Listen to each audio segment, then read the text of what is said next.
क्या मां बनना हर औरत के जीवन का आवश्यक अंग है? क्या गर्भधारण न करने से उसकी सेहत पर बुरा असर पड़ सकता है? जानते हैं।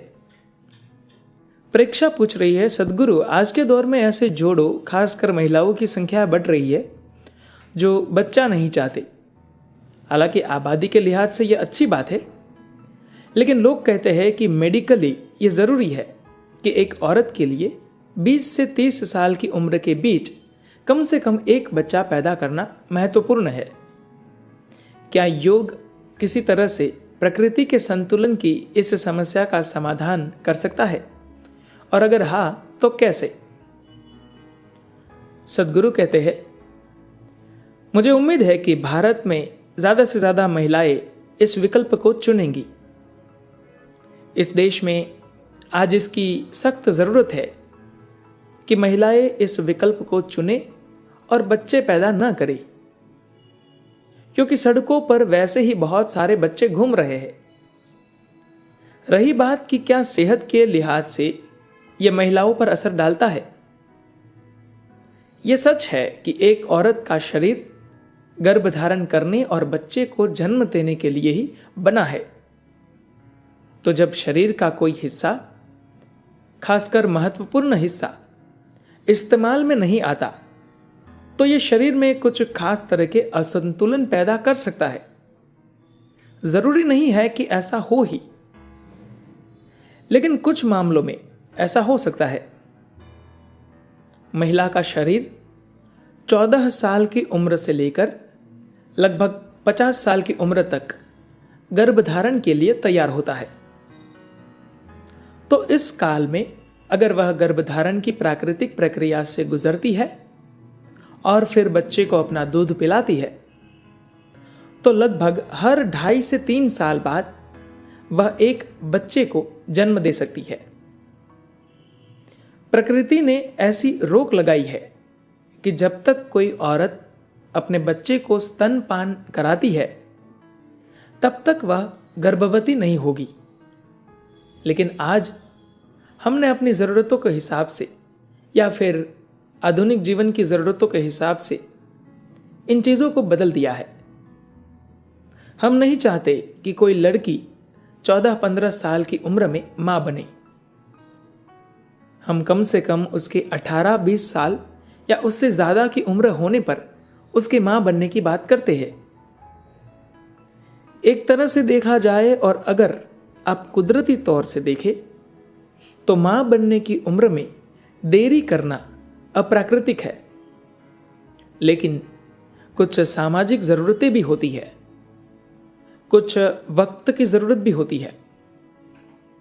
हम चाहते हैं कि लड़कियां पढ़े, हम नहीं चाहते कि वे 14-15 साल की उम्र में बच्चे पैदा करें। इसके अलावा आपको एक बात और समझनी होगी कि 14 साल से 50 साल तक के गर्भधारण के काल में वह 12 से 15 बच्चों को जन्म दे देती थी। आप तो जानते ही है कि पहले ऐसा ही होता था। कुछ देशों में तो यह आज भी सच्चाई है। मध्य पूर्वी देशों और कुछ अफ्रीकी देशों में तो आज भी महिलाएं अपनी किशोर अवस्था से लेकर अपने पूरे जीवन शायद ही अपने नॉर्मल पीरियड्स देख पाती हो, क्योंकि या तो वे गर्भवती रहती है या फिर अपने बच्चे को स्तनपान करा रही होती है।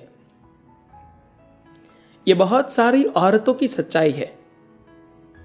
उस तरह से संतान पैदा करने की दृष्टि से वे काफी स्वस्थ होती है, लेकिन आप उस तरह से स्वस्थ नहीं होना चाहेंगी। ये चीजें अब बीती बात हो चुकी है। इसमें कोई दो राय नहीं कि हम इस मामले में प्रकृति से समझौता कर रहे हैं।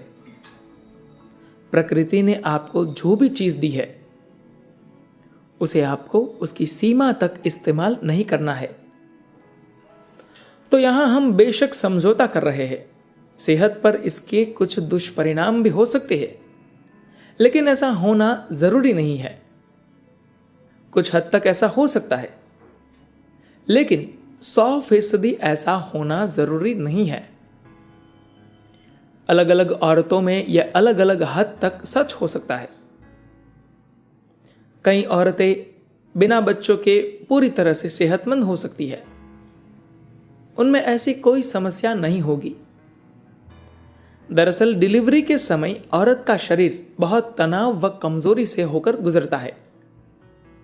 ऐसे में बहुत सारी औरतें उसी समय कई तरह की समस्याओं से ग्रस्त हो जाती है। डिलीवरी के बाद वे कमजोर हो जाती है और कई रूपों में बीमार हो जाती है।